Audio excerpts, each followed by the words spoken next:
बात 2015 की अक्टूबर की है। केरला में एक परिवार रहता था, अब्राहम फैमिली। अब्राहम फैमिली में 6 लोग थे, पति पत्नी और उनके 2 बेटे और दोनों बेटों की वाइफ। बड़े बेटे का नाम था सैम। सैम अच्छी खासी पढ़ाई करने के बाद पहले ओमान गया, वहाँ एक मनी एक्सचेंज कंपनी में काम करता था। उसके बाद 2013 में वो ऑस्ट्रेलिया चला गया और वहाँ जॉब कर रहा था। 15 अक्टूबर 2015 की सुबह सुबह अब्राहम, जो केरला के कोल्लम डिस्ट्रिक्ट के करूवेलू गांव में रहते थे, उनके पास ऑस्ट्रेलिया से फोन आता है। फोन पर जो बात सुनी, उससे पूरा परिवार मातम में डूब गया। उन्हें बताया गया कि आपके बेटे सैम अब्राहम की दिल का दौरा पड़ने से मौत हो गई।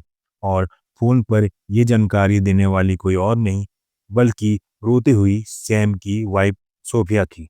घर वालों पर जैसे पहाड़ टूट पड़ा। इसके बाद वहाँ के डॉक्यूमेंट्स पूरे किए गए।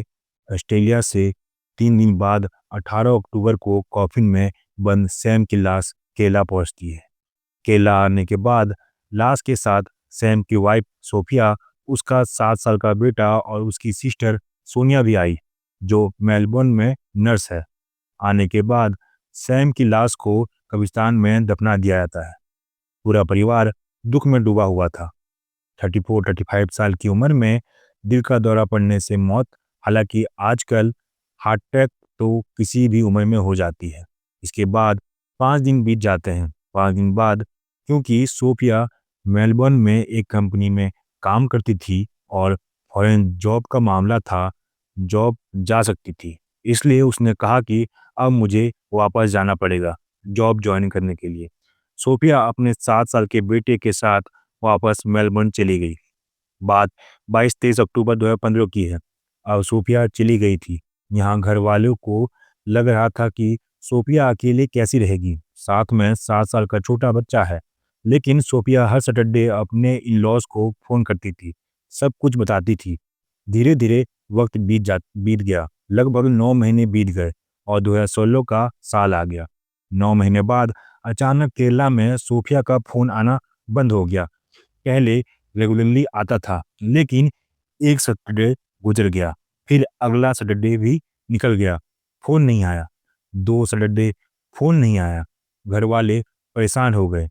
उन्होंने ऑस्ट्रेलिया में अपने जान पहचान वालों से सोफिया का पता लगवाने की कोशिश की, लेकिन जो खबर मिली वो पहली खबर से भी ज़्यादा दर्दनाक थी। केरला में अब्राहम फैमिली को बताया गया कि सोफिया पिछले 15-20 दिन से ऑस्ट्रेलियन पुलिस की कस्टडी में है। घर वालों ने पूछा, क्यों, ऐसा उसने क्या किया? तब उन्हें मालूम चला कि सोफिया ने मर्डर किया है, और मर्डर किसी और का नहीं, अपने पति सैम का किया है। ये सुनकर घर वालों के पैरों तले जमीन खिसक गई। लेकिन बात यहीं पर नहीं रुकी। आगे बताया गया कि सोफिया अकेली नहीं थी, उसके साथ एक और आदमी भी इस मर्डर में शामिल था, और वो भी पकड़ा जा चुका है। उसका नाम था अरुण कमलासनन। अरुण कमलासनन की उम्र भी लगभग 23 साल की थी, और वो भी केरला की इसी कोलम डिस्ट्रिक्ट का रहने वाला था। ये नाम घर वालों ने पहली बार सुना था। अब सवाल यह था कि एक वाइफ ने अपने हस्बैंड को क्यों मारा, और एक केरला के नौजवान का इस केस से क्या कनेक्शन था? सोफिया और अरुण के बीच क्या रिश्ता था? घर वालों को कुछ समझ में नहीं आ रहा था। फिर धीरे धीरे बातें सामने आई। ऑस्ट्रेलियन पुलिस और इंडियन हाई कमीशन के थ्रू पोस्टमार्टम रिपोर्ट आई। बाकी सारी चीज़ें चेक की गई। उसके बाद जो कहानी सामने आई, वो कहानी ऐसी थी जिसके ऊपर शायद कोई पूरी फिल्म बन सकती है। कहानी ऐसी थी कि केरला के कोल्लम इलाके में सोफिया बचपन से ही वहीं पली बड़ी थी, और सैम भी वहीं पला बड़ा था। दोनों एक ही एरिया में रहते थे। बचपन से ही दोनों एक दूसरे को जानते थे, क्योंकि दोनों सेम स्कूल जाते थे। फिर साथ साथ कॉलेज भी गए। उनकी दोस्ती सिर्फ दोस्ती नहीं थी। हर संडे चर्च में प्रेयर के दौरान जब कोरस गाया जाता था, तब ये दोनों भी पार्टिसिपेट करते थे। कॉलेज तक आते आते ये बचपन की दोस्ती अब प्यार में बल चुकी थी सैम और सोफिया का। अब जब दोनों बड़े हुए, सैम ने ठीक-ठाक पढ़ाई की और उसे ओमान में एक रेप्यूटेड मनी एक्सचेंज कंपनी में जॉब मिल गई। ओमान जाने से पहले सैम ने अपने पेरेंट्स को बताया कि वो सोफिया से शादी करना चाहता है। सोफिया के पेरेंट्स में से उसके फादर डिफेंस के एक रिटायर्ड ऑफिसर थे, अच्छे और डिसिप्लिन इंसान थे। लेकिन कुछ वजह थी जिसकी वजह से सैम के फादर ने इस शादी के लिए मना कर दिया। उन्होंने कहा कि सोफिया के साथ तुम्हारी जोड़ी ठीक नहीं है। लेकिन सैम जिद पर आ गया। इसी दौरान सोफिया ने भी कह दिया कि अगर सैम से मेरी शादी नहीं हुई तो मैं जान दे दूंगी। जब सैम के घर वालों को ये बात पता चली तो उन्होंने कहा, छोड़ो, बच्चे बड़े हो गए हैं, अपनी मर्जी से शादी करना चाहते हैं, कर लेने दो। आखिरकार घर वालों ने इजाज़त दे दी। सैम और सोफिया की शादी हो गई। बचपन का प्यार अब उसे एक हस्बैंड के रूप में मिल चुका था। शादी 2008 में हुई। शादी के करीब 1-2 साल बाद सैम जॉब के सिलसिले में ओमान चला गया और कुछ टाइम बाद सोफिया भी उसके साथ चली गई। कुछ वक्त बीता, सोफिया प्रेग्नेंट हो गई, तो वो वापस इंडिया आ गई। ये बात 2009-2010 के आसपास की होगी। इंडिया आने के बाद उसने एक बेटे को जन्म दिया। सोफिया की एक बहन सोनिया थी, जो मेलबर्न, ऑस्ट्रेलिया में रहती थी और वहाँ एक हॉस्पिटल में नर्स थी। सोनिया ने कहा कि अब तुम ऑस्ट्रेलिया आ जाओ, तुम्हारे लिए यहाँ जॉब है। क्योंकि सोफिया ने एमएससी इन इलेक्ट्रॉनिक्स किया हुआ था, इसलिए उसे मेलबर्न में जॉब मिल गई। जॉब लेटर मिलने के बाद सोफिया अपने बेटे के साथ ऑस्ट्रेलिया चली गई और यह तय हुआ कि सैम भी ओमान से ऑस्ट्रेलिया शिफ्ट हो जाएगा। सैम ने भी वहाँ एक मनी एक्सचेंज कंपनी में बात करनी शुरू कर दी। 2012 में सोफिया पहले अपने बेटे को लेकर मेलबर्न चली गई, अपनी सिस्टर के पास, और उस वक्त सैम अभी ओमान में ही था। 2013 में सैम भी ऑस्ट्रेलिया पहुंच गया। अब हस्बैंड, वाइफ और बेटा तीनों एक साथ ऑस्ट्रेलिया में रहने लगे। दोनों जॉब कर रहे थे, जिंदगी अच्छी चल रही थी, सब कुछ ठीक लग रहा था। इस दौरान 2015 आता है। अक्टूबर का महीना था। सैम हर साल अक्टूबर में अपने घर केरला आता था। अक्टूबर 2015 में भी वो घर आया। घर आने के बाद वो काफी खुश था। अपनी वाइफ और बेटे दोनों को साथ लेकर आया था। इसी दौरान एक दिन उसने मजाक मजाक में अपने फादर से कहा, मुझे लगता है मैं ज़्यादा दिन जिंदा नहीं रहूंगा। ये सुनकर उसके फादर को गुस्सा आ गया। उन्होंने कहा, इतनी यंग एज में तुम ऐसी बातें कैसे कर सकते हो? सैम ने बात को हंसकर टाल दिया। उसने अपने 1-2 करीबी दोस्तों और रिलेटिव्स से भी कहा कि शायद अगले बार मैं जब घर आऊं तो किसी कॉफिन में आऊंगा, किसी ताबूत में आऊंगा। सब ने उसे डांटा, हंसकर बात को उड़ा दिया और वो वापस चला गया।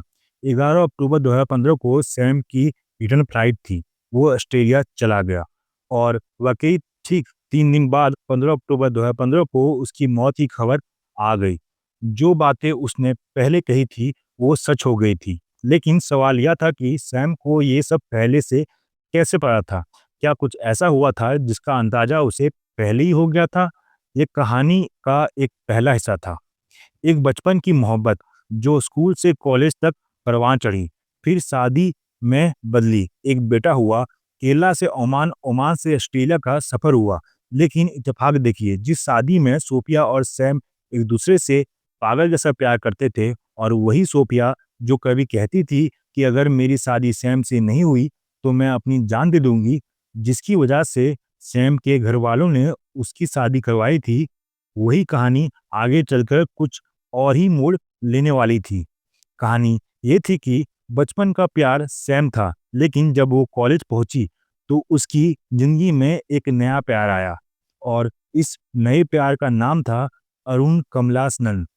जब दोनों एमएससी इलेक्ट्रॉनिक्स कर रहे थे केरला में, तब अरुण और सोफिया करीब आए। दोनों की दोस्ती हुई और दोस्ती धीरे धीरे प्यार में बदल गई। ये सोफिया का दूसरा प्यार था। कुछ वक्त तक ये रिश्ता चलता रहा। फिर अरुण ऑस्ट्रेलिया चला गया और मेलबर्न में एक आईटी कंपनी में काम करने लगा। वहां जाने के बाद उसकी शादी हो गई और उसका एक बच्चा भी हो गया। अपनी वाइफ के साथ वहाँ बिल्कुल ठीक-ठाक खुश ज़िंदगी जी रहा था। इधर सोफिया की भी शादी हो गई, बेटा हुआ, लेकिन शादी के बाद भी अरुण के साथ उसका कॉन्टैक्ट खत्म नहीं हुआ। दोनों व्हाट्सएप पर और बाकी चैट्स पर बात करते रहते। सोफिया के ऑस्ट्रेलिया जाने का पीछे असली मकसद भी यही था कि अरुण वहाँ था। इसीलिए उसने सैम को ऑस्ट्रेलिया शिफ्ट होने के लिए तैयार किया। उसने कहा वहाँ बेटर लाइफ है। लेकिन अरुण नाम के इस कैरेक्टर के बारे में सोफिया के पूरे परिवार को कुछ नहीं पता था। दोनों ने अपने इस रिश्ते को बहुत ही सीक्रेट रखा था। 2012 में सोफिया ऑस्ट्रेलिया पहुंच जाती है। एक साल बाद सैम भी वहां पहुंचता है। इसी दौरान सोफिया अपना एक अपार्टमेंट ले लेती है, लेकिन फिर भी अरुण से इस तरह मिलती है कि कोई जान पहचान का शख्स कभी अरुण को देख ना पाए। जब सैम ऑस्ट्रेलिया आ गया तो मिलना मुश्किल हो गया। अब दोनों फोन और चैट पर लंबी लंबी बातें करने लगे। धीरे धीरे सोफिया के मन में ख्याल आया, आखिर कब तक ऐसी जिंदगी चलेगी। उसने अरुण से बात की। सोफिया की एक आदत थी, वो डायरी लिखा करती थी। उस डायरी में उसने अपनी सारी फीलिंग्स लिख रखी थी। वही डायरी बाद में कोर्ट में एक सबूत के तौर पर पेश की गई। डायरी पूरी मलयालम में लिखी हुई थी, जिसके बाद में इंग्लिश में ट्रांसलेट किया गया। डायरी में लिखा था, कब तक हम छुप छुप कर मिलेंगे, अब लगता है कि हमें एक हो जाना चाहिए। अरुण भी तैयार था। वो भी सोफिया से उतना ही प्यार करता था, लेकिन बीच में एक ही प्रॉब्लम थी, सैम। सैम का क्या करें? दोनों ने मिलकर डिसाइड किया कि अगर सैम को रास्ते से हटा दिया जाए तो उनकी जिंदगी के बीच कोई नहीं आएगा। और वैसे भी वो अपने देश से बहुत दूर ऑस्ट्रेलिया में रहते थे। यहाँ कौन पूछने वाला था? दोनों तैयार हो गए। पहली बार 2015 की फरवरी महीने में एक प्लान बनाया गया। सैम ने अपनी कार एक मेट्रो स्टेशन के बाहर पार्क की थी। उसी कार के आड़ में अरुण छुपा हुआ था। चेहरे पर नकाब था। उसने चाकू से सैम पर वार किया, जो गर्दन और चेहरे पर लगा, लेकिन सैम बच गया। बाद में पुलिस ने सोचा कि शायद ये कोई रॉबरी का केस हो, क्योंकि सैम मनी एक्सचेंज कंपनी में काम करता था। हमलावर का चेहरा पहचान में नहीं आया, लेकिन कंप्लेन पुलिस में दर्ज कर दी गई। सैम इस हमले में बच गया। इसके बाद फिर से प्लानिंग शुरू हुई। आखिरकार सोफिया और अरुण ने ये डिसाइड किया कि ऐसा पॉइजन दिया जाए जिससे किसी को शक ना हो और लगे कि दिल का दौरा, हार्ट अटैक हुआ है। 11 अक्टूबर 2015 को सोफिया ने जूस में साइनाइड मिलाकर अपने हस्बैंड को दे दिया। सैम ने वो जूस पी लिया। इसके बाद सोफिया ने अरुण को मैसेज किया। अरुण घर आ गया। चेक किया। उसने देखा कि गिलास में थोड़ा सा जूस अभी बचा हुआ था। उसे लगा कि कहीं सैम बच ना जाए। सैम नींद में हो, बेहोशी में हो, या शायद मर चुका हो। अरुण ने जबरदस्ती उसका मुंह खोला और गिलास का बचा हुआ पॉइजन भी उसके मुंह में डाल दिया। उसके बाद वो वहां से निकल गया। उस पूरी रात सोफिया उसी बेड पर रही। उसके 7 साल के बेटा भी वहीं था और उसके पति की लाश भी वहीं पड़ी थी। वो सुबह होने का इंतजार करती रही। सुबह होने के बाद उसने अचानक चिल्लाना शुरू किया। पड़ोसी आए, हॉस्पिटल ले गए। बताया गया कि ये दिल का दौरा है। उसने अपने घर फोन किया, पुलिस को स्टेटमेंट दी कि रात को सब ठीक सोए थे, सुबह शायद हार्ट अटैक हुआ। उसने ये भी कहा कि सैम को पहले से दिल की कुछ प्रॉब्लम थी। एक 7 साल का बच्चे की माँ और एक वाइफ जो रो रो कर बोल रही थी। तो ऑस्ट्रेलियन पुलिस ने सोफिया की बात मान ली और हॉस्पिटल ने जो रिपोर्ट दी उसमें भी यही लिखा था, दिल का दौरा पड़ने से शायद मौत हुई है। क्योंकि बॉडी केरला भेजनी थी, इसलिए बॉडी भेजने के सारे डॉक्यूमेंट्स तैयार किए गए। डेथ रीजन में लिखा गया हार्ट अटैक। इसी तरह बॉडी ऑस्ट्रेलिया से इंडिया पहुंच गई। हालांकि यहाँ एक चूक हो गई। अगर वही पोस्टमार्टम हो जाता तो शायद रिपोर्ट सामने आ जाती, लेकिन साइनाइड का जो असर होता है वो पहले दिल पर ही पड़ता है। जब तक वीसा टेस्ट नहीं होता तब तक सच सामने नहीं आता। फैमिली की तरफ से भी कोई फॉल प्ले का बात नहीं हुई, इसलिए पुलिस को भी कोई खास शक नहीं हुआ। बॉडी केरला पहुंची, वहां उसे दफना दिया गया। केरला में दफनाने के 4 दिन बाद सोफिया ऑफिस का बहाना बनाकर वापस मेलबर्न चली जाती है। मेलबर्न पहुंचने के बाद वो हर सैटरडे अपने घर वालों को फोन करती रहती है।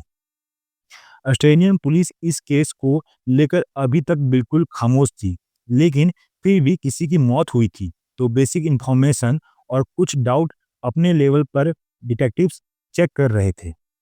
सोफिया की पहली गलती।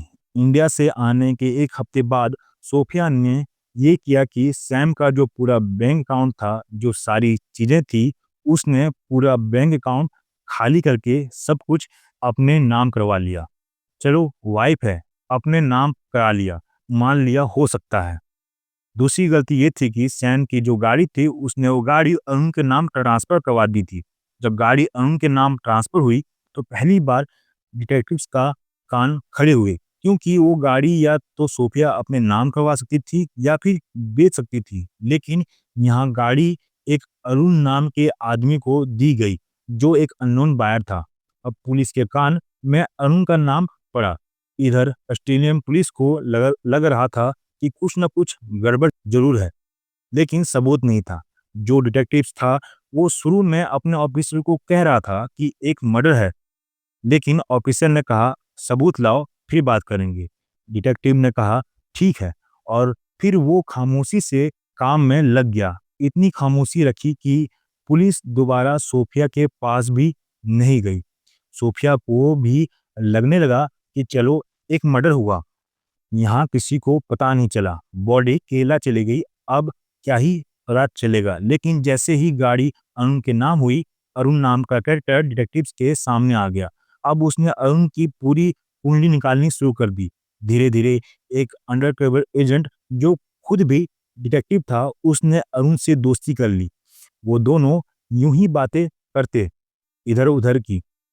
इसके बाद अरुण और सोफिया दोनों के फोन कॉल्स टैप करना शुरू कर दिया गया। जब टैपिंग शुरू हुई, तो पहली बार खुलासा हुआ कि क्या-क्या हुआ था, जो अब तक किसी को पता नहीं था। एक दिन ड्रिंक करते हुए अरुण ने डिटेक्टिव के सामने, जो उसका दोस्त बनकर आया था, उसे बोला कि मैंने एक बार ऐसा किया था। मैंने ऑरेंज जूस में पॉइजन मिलाया था। ये पूरी बात रिकॉर्ड हो गई। जब ये सारी रिकॉर्डिंग, कॉल डिटेल्स और बाकी सबूत इकट्ठा हो गए, तो डिटेक्टिव ने अपने बॉस के सामने रखा। बॉस ने देखा और कहा, 3 चीजें प्रूव होनी चाहिए। पहला, अगर ये मर्डर है तो मोटिव क्या है? दूसरा, वेपन क्या है? तीसरा, प्रूफ क्या है? सबसे चैलेंजिंग था मोटिव। अगर सैम को मारा गया तो सोफिया का मोटिव क्या था, और अगर अरुण ने मारा तो अरुण का मोटिव क्या था? जब दोनों की चैट्स, कॉल और बाकी चीजें ट्रैक की गई, तो मोटिव सामने आ गया। दोनों एक दूसरे से प्यार करते थे, दोनों शादीशुदा थे। जब तक सैम रास्ते से नहीं हटेगा, तब तक ये दोनों एक नहीं हो सकते। यही से आया लव ट्रायंगल का मोटिव। वेपन भी मिल गया, क्योंकि अरुण ने खुद बता दिया था कि उसने साइनाइड जूस में मिलाया था। अब बात थी प्रूफ की। पुलिस ने कहा, ये तो विस्टा टेस्ट से ही कंफर्म होगा। सैम क्रिश्चियन था, इसलिए उसे दफनाया गया था। पुलिस ने कोर्ट से परमिशन लेकर बॉडी को कब्र से निकलवाया और विस्टा टेस्ट करवाया। रिपोर्ट में कॉज ऑफ डेथ पॉइजन निकला। अब मोटिव भी मिल गया, वेपन भी मिल गया। इसके बाद लगभग 9 महीने बाद ऑस्ट्रेलियन पुलिस ने सोफिया और अरुण को दोनों को अरेस्ट कर लिया। अरेस्ट के बाद 15 दिन तक उनका किसी से कांटेक्ट नहीं था। इधर सैम के घर वाले बहुत परेशान थे, क्योंकि उनका पोता ऑस्ट्रेलिया में था। जब पहली बार उन्हें सच पता चला, तो उनके पैरों तले जमीन खिसक गई। ये वही बहू थी जिसने अपने ही पति को मारा, उसकी लाश के साथ ऑस्ट्रेलिया से केरला तक ट्रैवल किया, उसका अंतिम संस्कार किया और 4 दिन बाद अपने बेटे को लेकर वापस ऑस्ट्रेलिया चली गई। और हैरानी की बात यह थी कि केरला के कोल्लम डिस्ट्रिक्ट के कुल्लूर गांव में रहते हुए भी ना अरुण की फैमिली को, ना सोफिया की फैमिली को किसी को भी पता नहीं था कि ये दोनों एक दूसरे को जानते थे। इनका प्यार लगभग 10 साल पुराना था, लेकिन किसी को भी इस रिश्ते की हल्की सी भी खबर नहीं थी। पुलिस जब सर्च वारंट के साथ घर पहुंची तो एक डायरी मिली। ये डायरी इस केस का सबसे बड़ा सबूत बनी। डायरी में सोफिया हर रोज कोड वर्ड्स में अरुण के बारे में लिखती थी। प्यार, इश्क, दर्द, शिकायत, तुम मुझे छोड़ कैसे सकते हो। डायरी के 100 से ज़्यादा पेजेस थे, जिसे इंग्लिश में ट्रांसलेट करके कोर्ट में पेश किया गया। Phone call, recording, chat, message, bank document, car transfer के पेपर्स सब कोर्ट में रखे गए। इन सब सबूतों के बाद विक्टोरिया सुप्रीम कोर्ट ने अपना फैसला सुनाया। अरुण को 24 साल की सज़ा और सोफिया को 22 साल की सज़ा सुनाई। अरुण को 21 साल से पहले पैरोल नहीं मिलेगी, सोफिया को 18 साल से पहले पैरोल नहीं मिलेगी। यानी 18 साल 21 साल तक दोनों किसी भी हाल में जेल से बाहर नहीं आ सकते थे। फैसले के वक्त सोफिया कोर्ट में रो पड़ी, गिड़गिड़ाई और बोली, मेरा एक छोटा सा बेटा है, मुझ पर रहम कीजिए। कोर्ट ने कहा, इस क्राइम का सबसे बड़ा विक्टिम तुम्हारा वही 7 साल का बेटा है। तुमने उससे बाप छीन लिया और अब माँ भी कानून छीन रहा है। अगले 22 साल तक तुम अपने बेटे से नहीं मिल पाओगे, इसलिए तुम्हारे साथ रहम की कोई गुंजाइश नहीं है।